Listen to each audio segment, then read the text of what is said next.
Irmãos e irmãs, vamos a mais um momento da nossa liturgia da palavra, momento de fé, de introspecção, de meditação.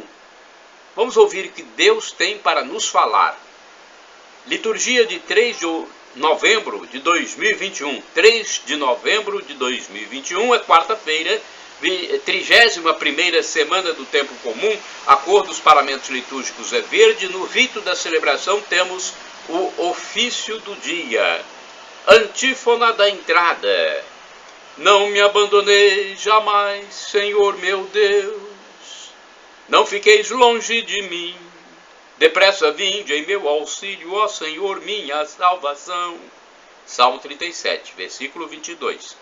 Oração do dia. Ó Deus de poder e misericórdia, que concedeis a vossos filhos e filhas a graça de vos servir como devem. Fazei que corramos livremente ao encontro das vossas promessas, por nosso Senhor Jesus Cristo, vosso Filho, na unidade do Espírito Santo, assim seja. Primeira leitura, leitura da Epístola de São Paulo aos Romanos, capítulo 13, versículos do 8º ao 10º.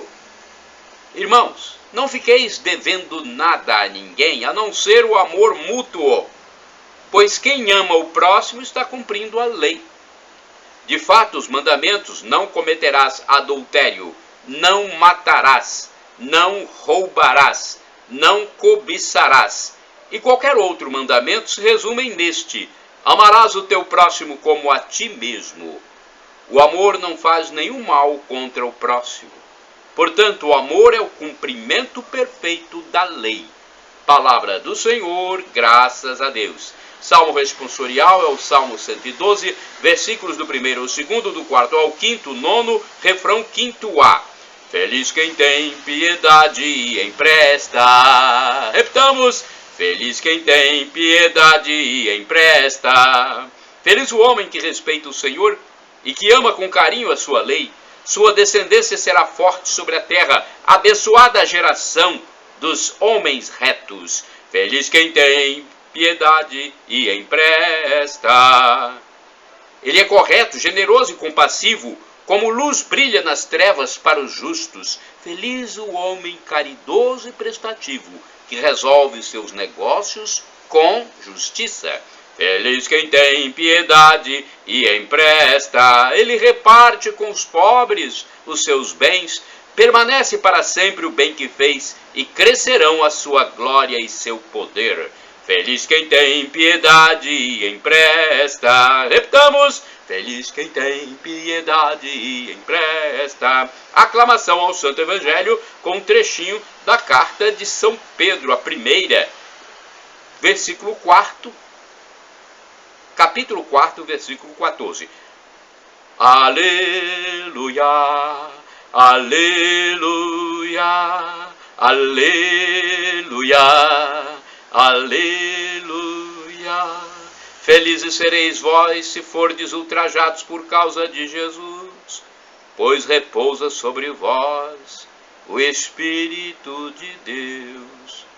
O Espírito de Deus. Aleluia! Aleluia! Aleluia! Aleluia! Evangelho de Jesus Cristo segundo São Lucas, capítulo 14, versículos de 25 a 33.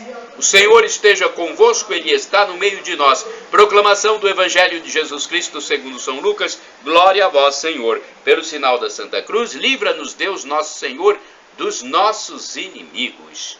Naquele tempo, grandes multidões acompanhavam Jesus. Voltando-se, ele lhes disse: se alguém vem a mim, mas não se desapega de seu pai e sua mãe, sua mulher e seus filhos, seus irmãos e suas irmãs, e até da sua própria vida, não pode ser meu discípulo. Quem não carrega a sua cruz e não caminha atrás de mim, não pode ser meu discípulo. Com efeito, qual de vós, querendo construir uma torre, não se senta primeiro e calcula os gastos para ver se tem o suficiente para terminar? Caso contrário, ele vai lançar o alicerce e não será capaz de acabar. E todos os que virem isso começarão a caçoar, dizendo: Este homem começou a construir e não foi capaz de acabar. Ou ainda, qual rei que ao sair para guerrear com outro não se senta primeiro e examina bem se com 10 mil homens poderá enfrentar o outro que marcha contra ele contra 20 mil. Que marcha contra ele com 20 mil. Se ele vê que não pode, enquanto o outro rei ainda está longe, envia mensageiros para negociar as condições de paz. Do mesmo modo, portanto, qualquer um de vós, se não renunciar a tudo o que tem, não pode ser meu discípulo. Palavra da salvação, glória a vós, Senhor. Olha, belos textos de Jesus para a nossa interpretação aqui, né? Eu vou ver se eu passo para vocês duas interpretações, a do Antônio Carlos Santini, e deixa eu ver se eu tenho outra aqui também para passar a vocês. Quanto mais reflexão, melhor, né? Deixa eu ver se tem. Se não tiver, eu vou passar apenas a do Antônio Carlos Santini. Eu acho que eu não vou ter aqui. Estou até procurando aqui, mas...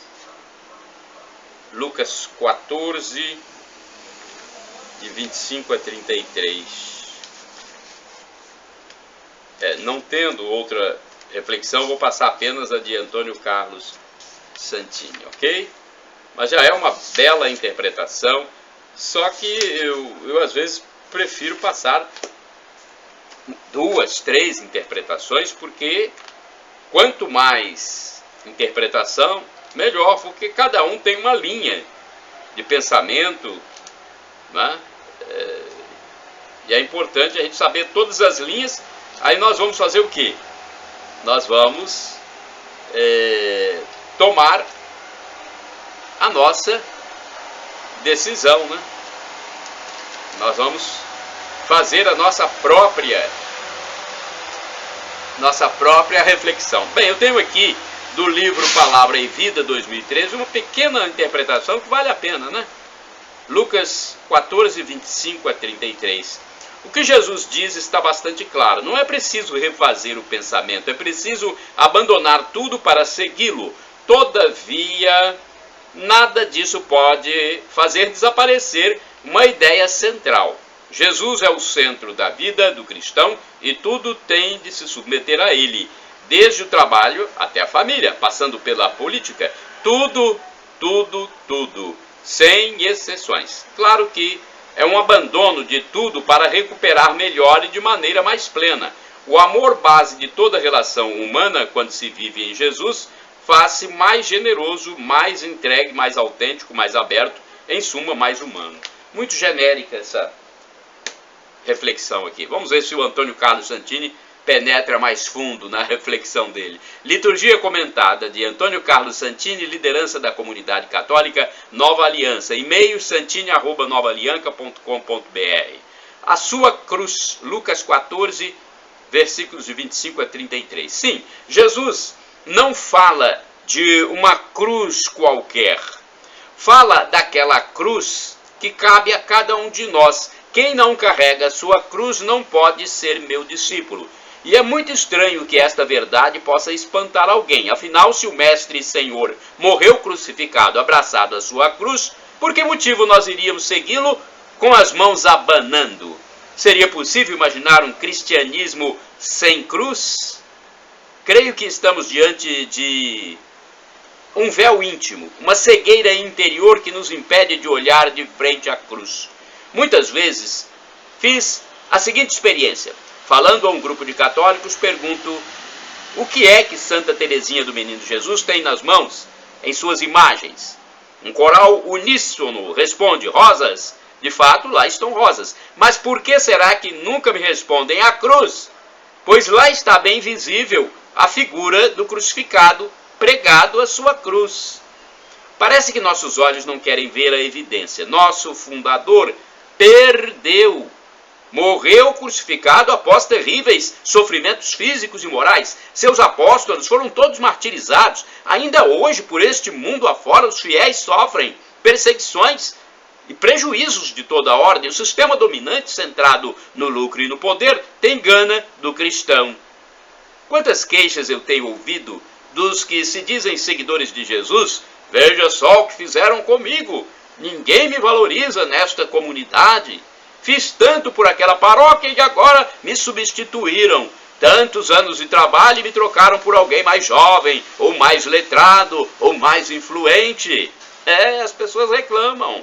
Fica evidente que esses fiéis não estavam lá por amor a Deus, não prestaram aquele serviço como quem servia amorosamente a Jesus Cristo. Queriam aplausos, reconhecimento, esperavam uma contrapartida das pessoas. No fundo, não queriam a cruz. Madre Teresa de Calcutá, mergulhada no mundo dos pobres.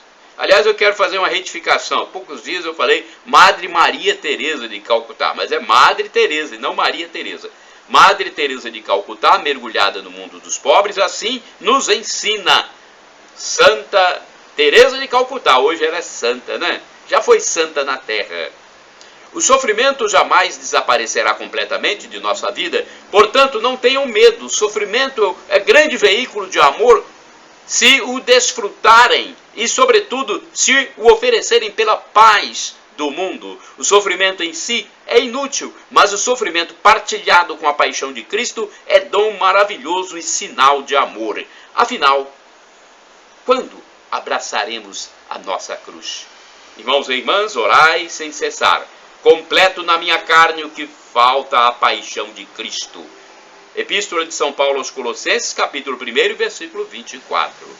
Completo em minha carne o que falta à paixão de Cristo, hein? Palavra paulina. Bem, agora vamos ao santo do dia. Da minha parte, podem utilizar à vontade, livremente. Entrem nos meus endereços eletrônicos, no blog repórterpaulomaciel.blogspot.com, no facebook.com/Paulo Maciel da rádio, canal no YouTube Paulo Roberto Maciel, Instagram Paulo Roberto Maciel 6 /. Entrem e divulguem à vontade, compartilhem, usem livremente para a evangelização. A ordem não é minha, é de Jesus. Ide pelo mundo e evangelizai. O que de graça recebestes, deem também de graça. O texto a seguir é do padre Evaldo César de Souza, missionário redentorista, que escreve para o site a12.com. 3 de novembro é dia de São Martinho de Lima ou de Porres.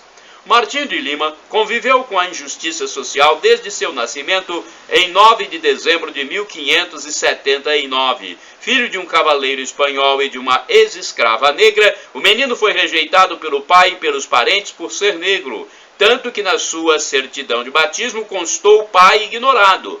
Aos 8 anos de idade, Martinho se tornou aprendiz de barbeiro cirurgião, mas a vocação religiosa lhe falou mais alto.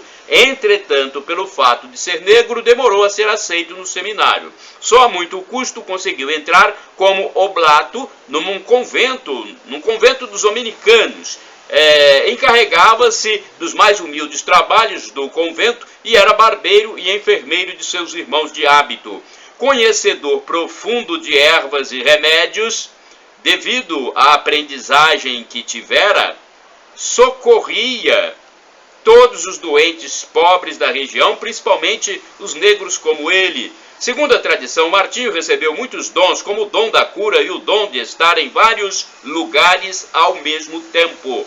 Morreu aos 60 anos no dia 3 de novembro de 1639, após contrair uma grave febre. Porém, o padre dos milagres, como era chamado, padre negro dos milagres, como era chamado pelo povo pobre, deixou sua marca e semente, além da vida inteira dedicada aos desamparados. Com as esmolas recebidas, fundou em Lima um colégio só para o ensino das crianças pobres, o primeiro do Novo Mundo. Reflexão: São Martinho, homem cheio do Espírito Santo e de obras no amor, conseguia servir a Cristo no próximo. Mendigo por amor aos mendigos, São Martinho de Lima destacou-se pela humildade, piedade e caridade. Numa sociedade preconceituosa, Martinho manifestou a predileção de Deus pelos mais pobres e sofredores. Oração.